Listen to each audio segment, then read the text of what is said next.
41장입니다. 이사야서 41장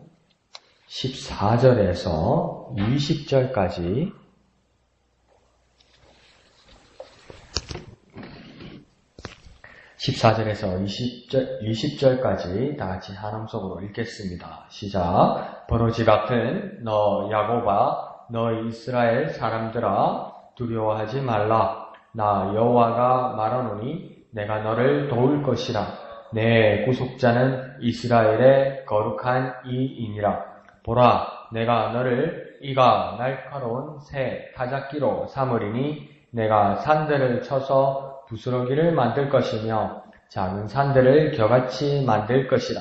내가 그들을 까부른즉 바람이 그들을 날리겠고 회오리 바람이 그들을 흩어버릴 것이로되 너는 여호와로 말미암아 즐거워하겠고 이스라엘의 거룩한 이로 말미암아 자랑하리라.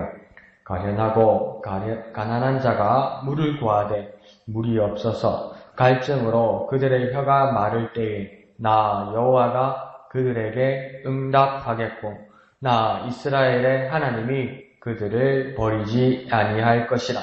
내가 헐벗은 산에 강을 내며 골짜기 가운데 샘이 나게 하며 광야가 못이 되게 하며 마른 땅이 샘 군원이 되게 할 것이며 내가 광야에는 백향목과 십dim나무와 화석류와 들감람나무를 심고 사막에는 잣나무와 소나무와 황량목을 함께 두리니 무리가 보고 여호와의 손이 지으신 바요 이스라엘의 거룩한 이가 이것을 창조하신 바인 줄 알며 함께 헤아리며 깨달으리라. 아멘. 예, 이사야서를 보면서 오늘 14절의 본문이 시작하는 말씀은 하나님이 그 이스라엘을 부르는 그 호칭이 좀 못내 불편합니다. 뭐라고 부르십니까? 버러지 같은 너 야곱아 이렇게 말합니다. 예, 말 그대로 너 벌레 같다 이 말이죠. 모습이 만신창이 된 것 같습니다. 근데 벌레란 말도 또 우리가 한국어로 이렇게 벌레 중에도 비하하는 말을 하니까 너 버러지다 이렇게까지 말한 것이죠. 근데 이걸 한번 생각해 봅시다. 이것은 14절 전체를 봐서도 우리가 알고 있지만 이 상황을 봐서도 이는 하나님이 이스라엘을 저주했다고 말씀하시기보다는 야곱이 자처해서 만신창이가 된 상태를 말하는 겁니다. 이 상태가 아주 초라하게 되고 아주 비참하게 된 상태를 하나님이 보았고 이스라엘 자체의 백성들도 자신들을 그렇게 생각했던 것만 같습니다. 그러니까 하나님께서 그 다음 중간에서 뭐라고 14절에서 말하냐면 이에 대해 하나님은 두려워하지 말라 이렇게 말합니다. 두려워하지 않아야 할 이유를 계속해서 뭐라고 말씀하시냐면 내가 곧 나 하나님이 너를 곧 버러지가 된 너 이스라엘을 도울 것이다 이렇게 말합니다.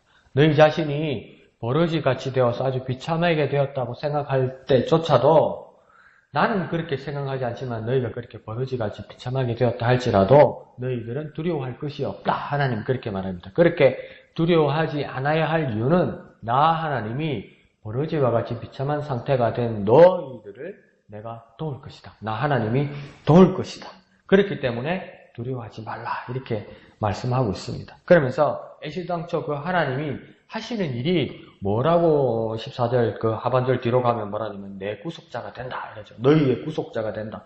이 구속자라는 말씀은 무엇입니까? 감당할 수 없는 짐더미에 대해서 더 이상 치룰 수 없는 값에 대해서 그 값어치에 대해서 하나님께서 다 책임지고 해결하는 분이라 해서 구속자가 되는 것입니다. 대속자가 되는 것이고 구속자가 되는 겁니다. 속량자가 되는 것이죠. 뭡니까? 값을 대신 치르게 한다는 겁니다. 그 값을 도무지 갚을 어떤 결연이나 능력이나 어떤 도무지 여지가 없는 자에게, 절망한 자에게, 버러지같이 완전 패망했다고 생각하는 자들에게 하나님께서 오셔서 대신 그 값을 치루어 주셨기 때문에, 치루실 것이기 때문에 그는 구속자가 되는 것이고, 그래서 두려워하지 말라고 하나님은 당당하게 말할 수 있는 것이고, 버러지같이 절망인 상태의 이스라엘에게도 희망이 있다, 소망이 있다 이렇게 되는 것이죠. 그러니까 그렇게까지 하나님이 하시는 모습을 보면 하나님이 왜 이렇게까지 하실까? 그러니까 이게 손해보는 일이고 손해보는 장사잖아요. 그러니까 오늘날 우리에게도 이런 어떤 딜레마나 갈등이나 고민이 있죠.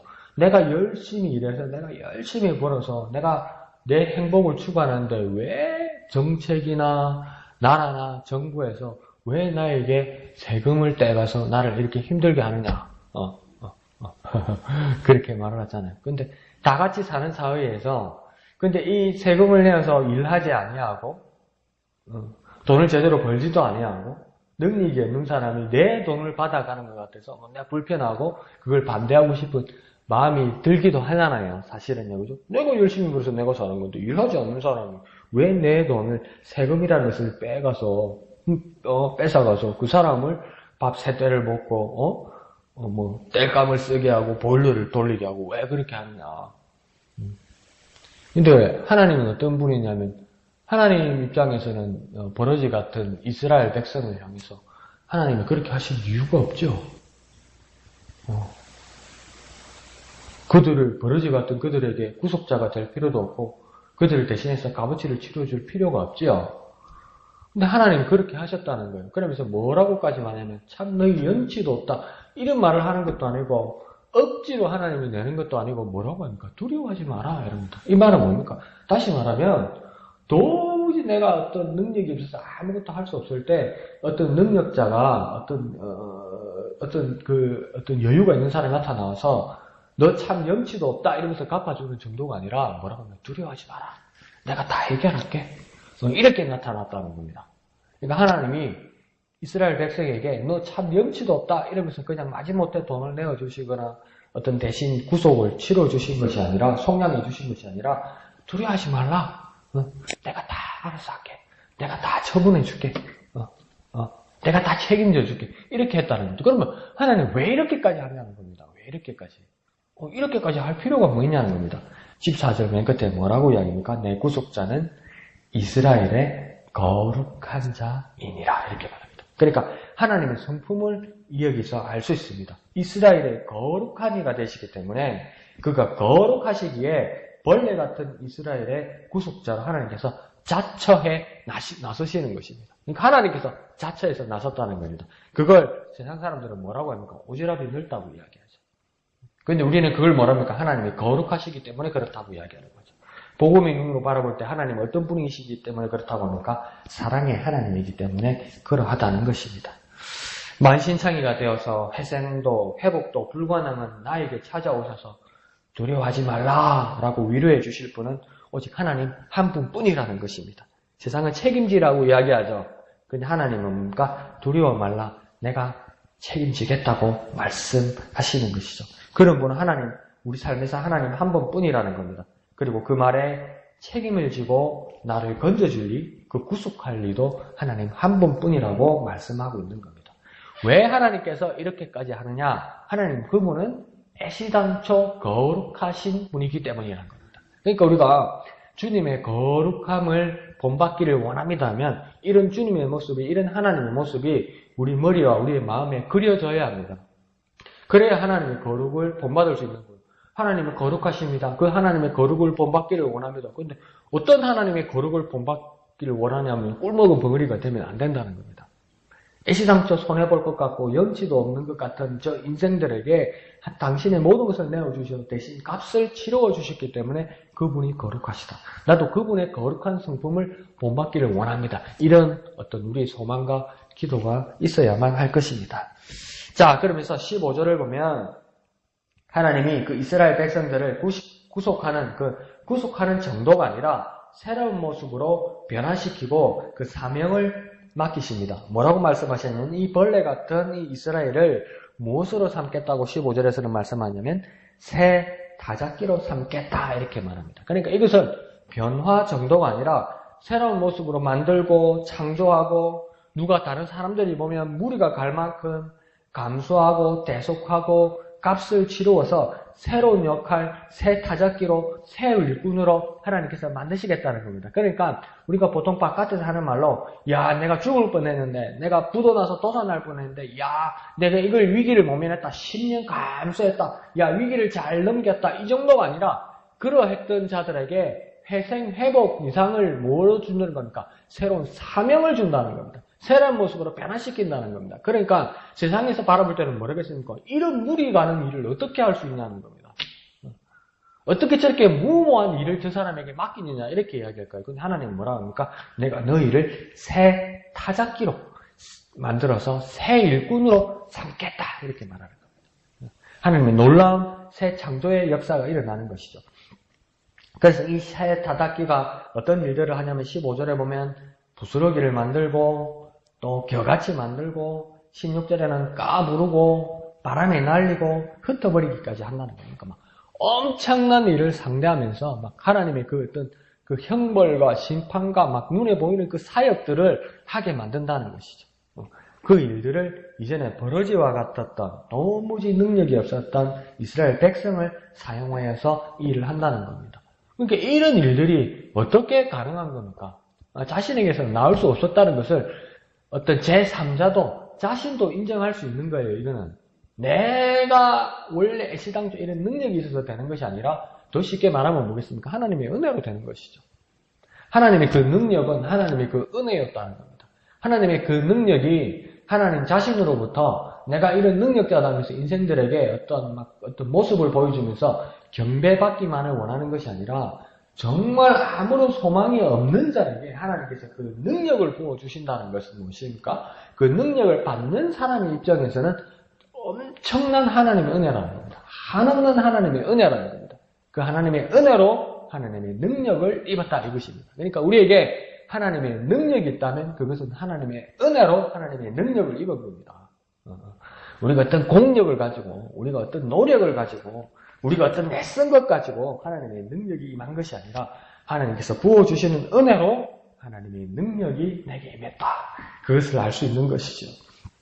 그러니 이 새 타작기가 된 이스라엘들은 막 즐거워합니다. 그러면서 16절 마지막에는 어떻게 합니까? 자랑까지 합니다. 이야, 내가 새 타작기에 대해서 이렇게 엄청난 일들을, 사역들을 하고 있다. 이렇게 느끼게 되죠. 그렇게 자랑도 하게 되죠. 그런데 그 자랑의 근거가 어디로부터, 누구로부터라고 이야기합니까? 이스라엘의 거룩한 이로 말미암아 그렇게 한다는 겁니다. 그러니까 우리가 하나님께서 은혜로 주시는 많은 것들에 대해서 우리는 하나님께서 마음껏 누리라고 주셨어요. 그래서 우리는 마음껏 누려야 돼요. 그런데 그와 더불어 우리가 잊지 말아야 할 것은 이것이 모두 이스라엘의 거룩한 이로 말미암아 곧 하나님으로 말미암아 누리는 것이라는 것을 결코 잊지 말아야 되고 우리의 자랑거리는 뭡니까? 내 손에 지금 와 있는 부귀, 영화, 능력 이것이 아니라 내 손에 와 있는 부귀, 영화, 능력 이 은혜가 하나님으로부터 와 있다는 것을 알아서 이 내 손에 있는 것을 자랑하는 것이 아니라 하나님으로 말미암아 하나님을 통해서 자랑해야 한다는 겁니다. 하나님, 더 쉽게 말하면 하나님을 자랑해야 된다는 겁니다. 내 손에 지금 누리는 것을 자랑해서는 안 된다는 겁니다. 그러니까 우리 다 느끼고 내가 만약에 그것을 자랑할 때도 느끼고 다른 사람이 그것을 자랑할 때도 우리가 느끼는 게 있잖아요. 뭘 느낍니까? 사람이 가지고 있는, 남이 가지고 있지 못하는 다른 사람이 가지고 있는 이 큰 것을 자랑할 때 어떤 걸 느끼게 됩니까? 사람의 성품이에요. 좋게 말하면 부러운 거고요. 그게 이제 넘어가면 시기와 질투가 일어나잖아요. 자꾸 내 손에 있는 것을 자랑하면 내가 남이 가지고 있지 못한 것을 자랑하면 시기를 삽니다. 질투를 삽니다. 그리고 내 눈으로 내가 가지고 있지 못한 것을 저 사람이 가지고 있는 것을 자랑하는 모습을 보면 내 마음에서 뭐가 일어나냐면 부러움을 넘어서서 시기와 질투가 일어납니다. 이게 잘못된 자랑의 부작용이에요. 근데 여기서 지금 자랑을 어떻게 하라고 합니까? 이렇게 주신 하나님을 자랑하라고 이야기하잖아요. 아주 중요한 모습이죠. 그 하나님을 자랑해야만 하는 것입니다. 새 타작기는 일이고요. 그 자랑의 근거는 일이 아니라 이렇게 하신 하나님입니다. 그러면 우리는 모두 무엇을 자랑해야 되고 누구를 자랑해야 됩니까? 하나님을 자랑해야 합니다. 그 하나님을 생각하고 하나님을 자랑하는 저와 여러분 되시기를 부탁드립니다. 자, 그러면서 17절은 그 여호와 하나님께서 그들에게 응답하는 그 때를 17절에서 말씀하고 있습니다. 어떤 때 하나님께서 응답하신다고 말씀하고 있습니까? 가련하고 가난하고 또 물이 없고 갈증이 혀가 마를 때 이때 하나님이 응답하신다고. 그런데 우리 이제 제가 좀 삐딱하게 생각하면 하나님은 언제나 왜 이렇게 꼭 라스트 미닛, 그 마지막 막 숨이 턱에 차가지고 이제 막 숨이 넘어가고 이제 막 숨이 막혀서 다 돼갈 때 왜 그때 나타나십니까? 좀 미리미리 하시면 안 됩니까? 야, 내일 목마를 거다. 그러니까 이 물 좀 쟁겨놔라.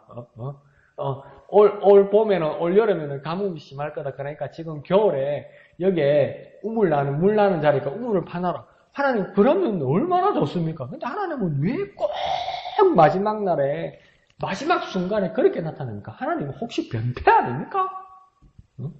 우리가 막 괴로워하는 거 즐기는 세디스트 아닙니까? 그렇게 생각할 수도 있습니다. 그런데요, 다시 한번 생각해 봅시다. 하나님의 눈, 하나님의 마음으로 다시 한번 생각해 봅시다. 하나님은 우리가 가장 필요할 때 외면하지 않으시고 응답하시는 분이라는 것을 여기 말하는 겁니다. 우리가 가장 절망적이고 우리가 가장 필요할 때 모두 외면합니다, 여러분. 정말 친할 때는, 정말 내가 괜찮을 때는 친구들도 많은데 내가 정말 절박하고 내가 가진 것이 아무것도 없어서 물 한 병 필요로 할 때 주위에 아무도 없을 때가 있어요. 모두가 문 꽝꽝 닫고 대답 안 할 때 있어요. 전화 한 통 안 받을 때 있어요. 그때 모두가 외면할 때, 정말 필요할 때, 모두가 외면할 때 거기에 대해서 응답하시고 그 답을 해주시고 필요를 채워주시는 분은 유일한 한 분밖에 없다, 이렇게 말합니다. 그가 누구라고 이야기하는 겁니까? 하나님이시다.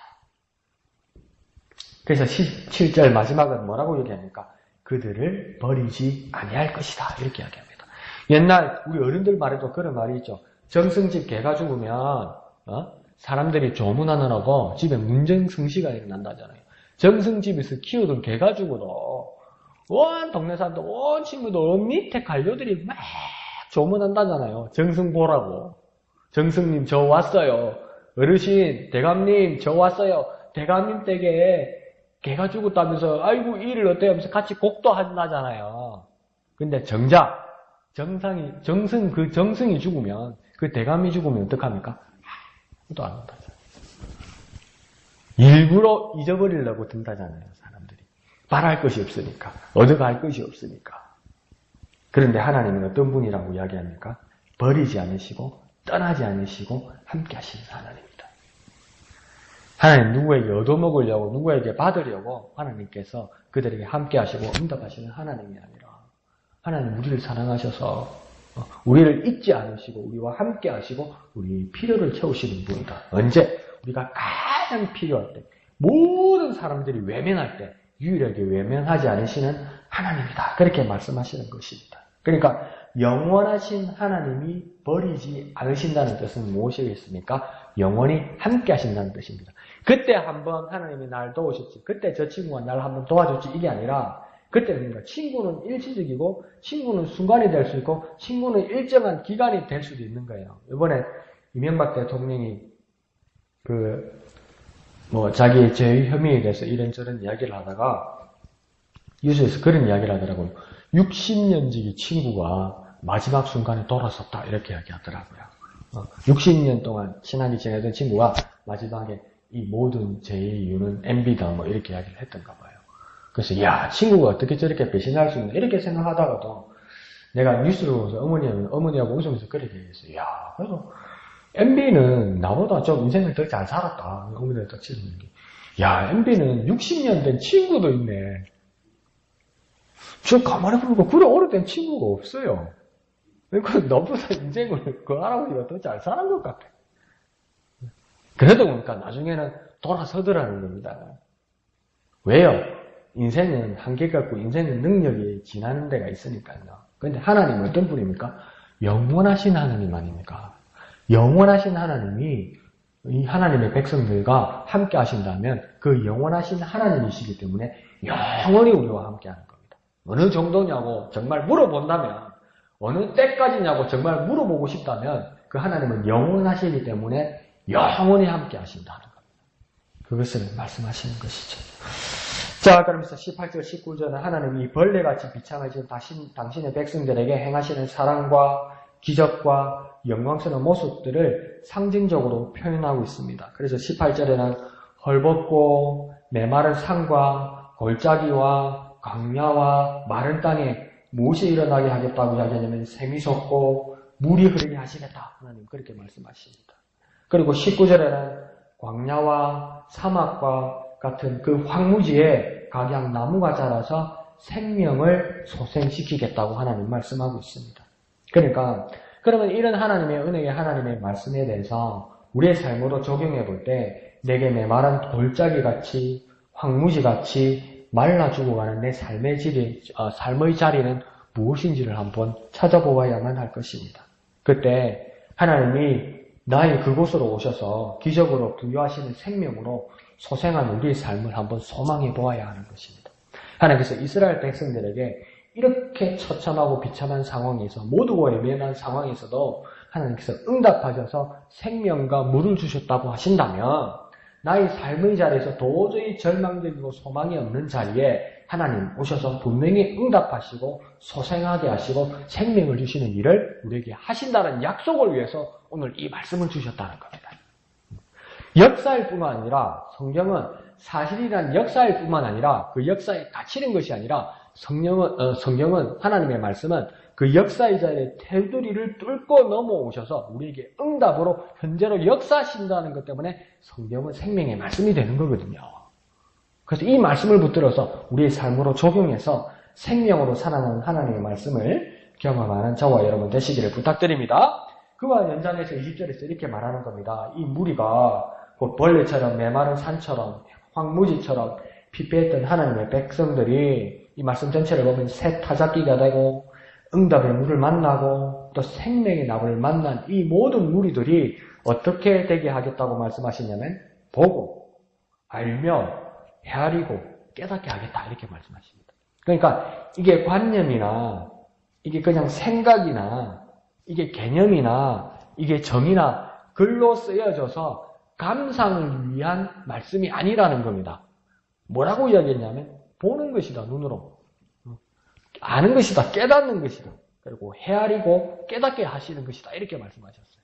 직접 경험하게 하겠다는 겁니다. 직접 경험하게 하는 것은 당시 이스라엘의 백성일 뿐만 아니라 오늘 이 하나님 말씀을 붙든 저와 여러분 모두에게 경험하게 하겠다는 겁니다. 한번 생각해 보십시오.